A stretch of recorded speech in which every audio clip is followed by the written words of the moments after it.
Alright, welcome back to the Twisted ADV channel. This is Chris, and today I'm taking a short ride to one of my favorite riding areas near the house to give you a quick walk around my DRZ 400. It's a bit windy, as it always is in Oklahoma. It's cold, super cold today, so please bear with me.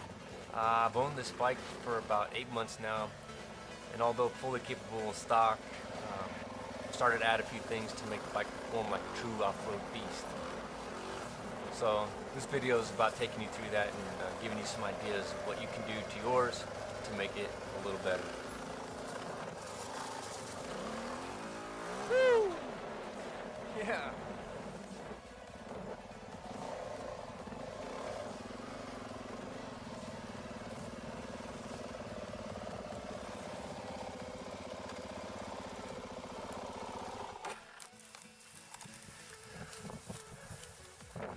Okay, so let's go ahead and talk a little bit about the bike. About here over by the lake, and decided to just take a cruise. If the wind is really bad, we'll check it out on the video and see if we can clean that up with the bike and whatnot. But I want to go ahead and tell you about my bike. It's a 2008 Suzuki DRZ 400S. It is the S model. Obviously, they stopped making the E in 2007 here in the States. I bought this bone stock. It had about 2,000 miles on it. Anyway, I've started tweaking it and doing some things to it just to make it ride a little bit better, and I'll go ahead and walk you through some of those sparkles and things that we add to make the DRZ the ultimate machine. First things first, before you do anything, the first suggestion that most people will tell you is to get some case savers. I picked these up from Thumper Talk. I think they're like $35 or so. But absolutely necessary, because the brake lever and the shift lever actually are a little sharp on the outside there, and if you ever fall over, they can puncture that. Next up is a skid plate. You can't really probably see here the rad guards behind. I went ahead, these are Unibiker. I painted them blue just to give them a different look, but they look pretty good. Went with an F&F PowerBomb header, F&F pipe Q4. It's excellent. It really woke the bike up, made it work very well. And then I had to add a heat guard on there so I don't burn my leg. Went with the manual cam chain tensioner. It's obviously a great thing to add on there. The automatic gives you some problems, and don't want to have any issues with my chain, so went with the manual. Then I went and added an IMS Pro Series foot peg. It's about an inch wider and a little bit longer, so it gives you a better platform to stand on, so much better there. I got rid of the passenger foot peg. Picked this up off the eBay. It's just a little passenger delete bracket, so that was great. I did go ahead and cut the side panel here. It did come all the way out here and around, but I wanted to kind of show this off and make it look a little more sporty, so I think that's a pretty good cut there. Added the 3.9 gallon tank here from Acerbis. I picked it up off of experticity.com. I think you have to be affiliated with either an organization, military, whatnot, and you can get a pretty good deal there, about half price for the tank. I paid $180 for that. I think it's standard like $279 or $300 for that tank. Went with the seat concepts. I kept the OEM seat pan, so this is basically the foam and the cover, and I just put it on there myself. Stapled it all on. I think the only thing you had to do is right there where it lips into this tank, the bracket needed a little bit of filing just to make sure it set in there fairly well, and it's all good there too. So moving up on top of the bike, I went ahead and picked up some Powermadd little mirrors, and these things are awesome because they can slide in and out if you want. So I deleted, the big old antenna ears there, and I'll probably put some little plugs in there so I don't cap any moisture. Went with some Pro Series grips, Pro Taper, CR High Evo bars, and obviously the adapters, because these are a 1 1/8 instead of the 7/8, and so it required the adapter bracket. And then I picked up some handguards, Zeta handguards, along with the bars, and I didn't go for the triple clamp mount. I went ahead and went with the bar, so it's okay. Now maybe I'll eventually get the flashers integrated, but right now I have the DRZ2 Edge kit. When we did the elimination for the big old plastic bender that sat back there, that thing was butt ugly, so I took it off, got rid of it. Moving on, I did adjust and adapt the ignition switch here. It used to sit right here, but with these new brackets it wouldn't work, so I cut a little bit of the tab off and mounted it here, and I had to shave a little bit off the inside of the headlight cowl just to make sure that it fit, and it works great. And it's a little inconvenient to get the key, but I'm glad that's out there. It kind of gives me a clean head up there in front. I went with an OPT7 LED light bulb that's in there. It's a H4, so it's an automatic, just plugs right in and easy fit, and it's a really great addition. And then I went ahead and added a 7-inch LED light bar. Picked this up off of eBay for like 20 bucks, and I just took some stock aluminum, cut it, shaped it, molded it, and fired it up, and it works really well. When I ran the power to that, I ran my ground right back here, and then I added a little $15 switch right here, and it runs directly off the batteries. I got my power wire sitting right here, and it runs right back, and this switch turns on, and then I've got light. So instant upgrade for the light status. It's awesome. Let's see, going over here to this side of the bike, obviously again, case saver, and I went with a Raptor petcock to get rid of the stock vacuum petcock, and all I had to do for this tank is I had to cut out a little bit more of a hole there to receive the reserve tube.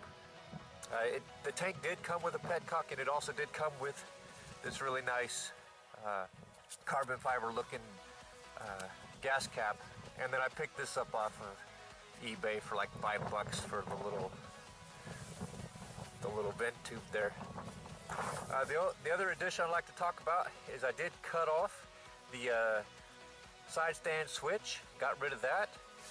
I didn't want to have it cutting in and out, giving me problems. And then have a Renthal chain, Renthal sprocket. The back sprocket's 47, and I went with a 15 on the front tooth, but I wanted a little more oomph in the out in the dirt, and so I went with the 47, which is standard on the E, and of course they had I think it was a 1447.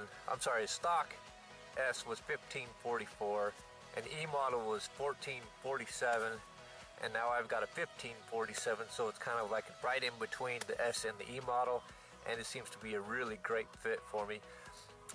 And the last addition I'd like to talk about before we start riding again is I went ahead, minus cutting this here and getting rid of the pegs, I went ahead and added a KLR 650 carburetor. Now this carburetor is known as the CBK 40. I picked mine up off of a 2009 KLR 650. It looked like it was in brand new condition. I picked it up off of eBay for, oh gosh, I think it was like $120. I put a dyno jet kit in it. I think the kit was like 45 bucks. And then I bought a little choke plunger, which you might be able to see under there. The choke plunger was from a KLX 250 or KLX 450. I picked that up for like 15 bucks.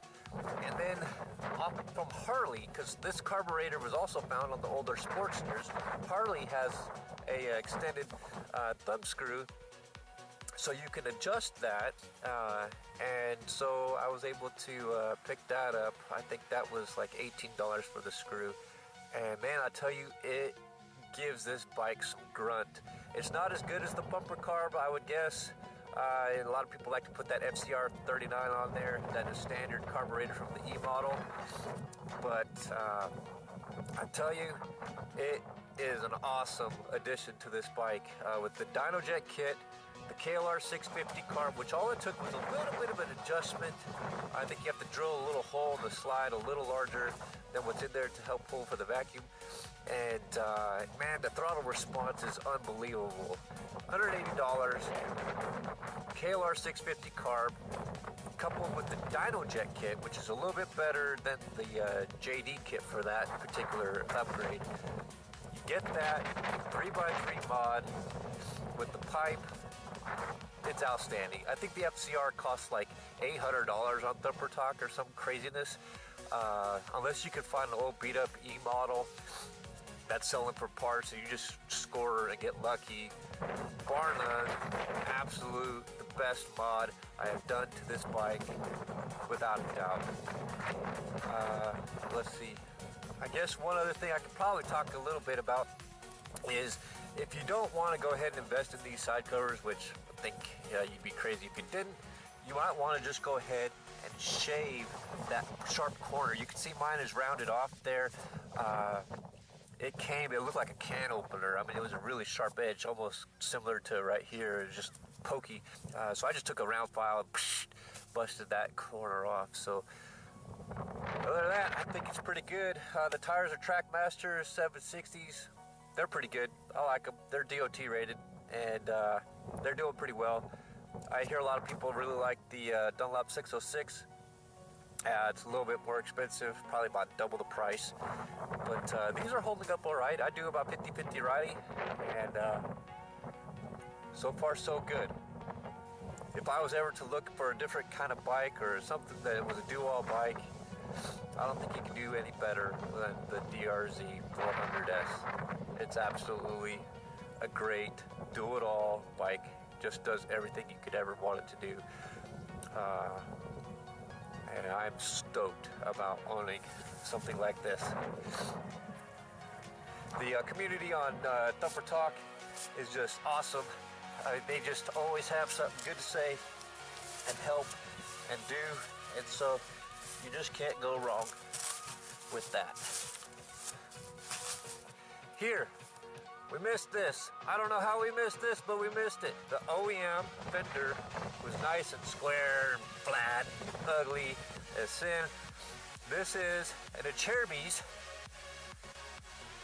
RMZ 250 fender, okay? Now you can get it in black and you can get it in yellow. It was great. Again, I bought that off the Expert iCity. I think I paid $12 for this instead of the standard 26 like everybody else would pay. Same for side panels, you can do that too. But anyway, going back to the fender here, RMZ 250 front fender. Gives it that nice aggressive look. It's a little fatter here on the corner, pins down, nice. The only thing you need to be worried about is right here. You'll have to drill a hole right here to accommodate the speedo cable holder like the OEM mount on the fender. But the only other thing you got to do is add, probably see it, maybe if I aim my camera right, there's some washers in there. Not up at the front, but at the back. You put 1 or 2 washers back there on each connection there, and when you do that, it makes the fender tilt just a slight hair to where it tilts the front up, but tilts the back so that it's not going to hit your rad guards or your frame. When I originally didn't have those washers there, this would rub just right there at the frame. So definitely, if you try to do this mod, make sure that you put a few washers in there, and then you will have to drill a hole to accommodate the cable. All right. Let's see. I think that's it. I think my next upgrade is probably going to be some black wheels. I'm working with a guy to come up with some custom graphics that I like to put on there, drill some holes up at the top, make it a little more speedy. And then I'm going to have to get rid of these springs that are inside here. I think right now they come with the 0.44 kilogram spring, weighted spring. And I tell you, I think it's rated for like a guy who weighs 115 pounds or something.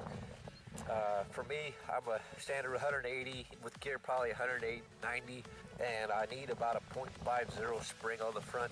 The back, I'm right about right where I need to be. I think it comes standard with a 5.3. Probably be a little bit better if I had a 5.4, but not a big enough change to make me want to spend the money for that. But I definitely need to for the front. You can probably tell by some of the videos, my nose dives quite a bit, and I need a little more stability there. So that will be the next thing. Some Race Tech springs, 0.50, and then probably some gold valving in there to help that out. DRZ 400S. Awesome.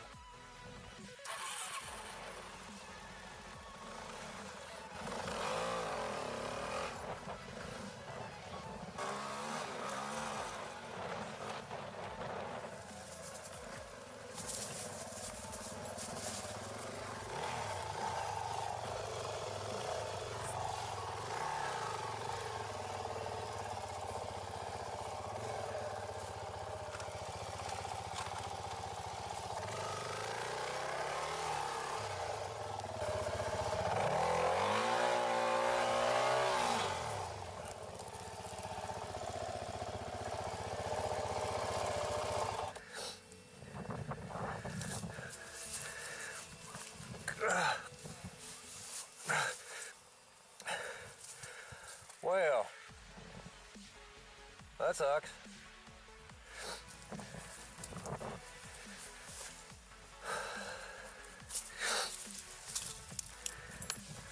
Guess it's a little wet in there, huh? Jeepers crumps. Golly, it's like cement. All right, so note to self. Look at that. It's just pure goosh. Huh. Okay, so next purchase. Keep me on this. I'm gonna need one of them pull straps that goes right here and over so I can grab hold. Cause this sucks. Okay, so I got her out. Whew. When you have a plus, I don't know, she's probably 300 pounds, so I took a lot of weight off, but there's a few things I've added to it. And my gosh, that was heavy. They must make Gorilla Glue right out of that stuff, because that stuff wouldn't let go.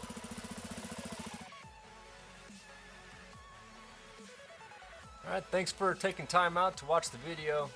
If you like what you saw and want to know more about the upgrades and installation of the mods, just smash that like button. Be sure to subscribe. I have tons of footage of some of the upgrades and a ton more ideas for future mods, so stay tuned. It's time to get twisted.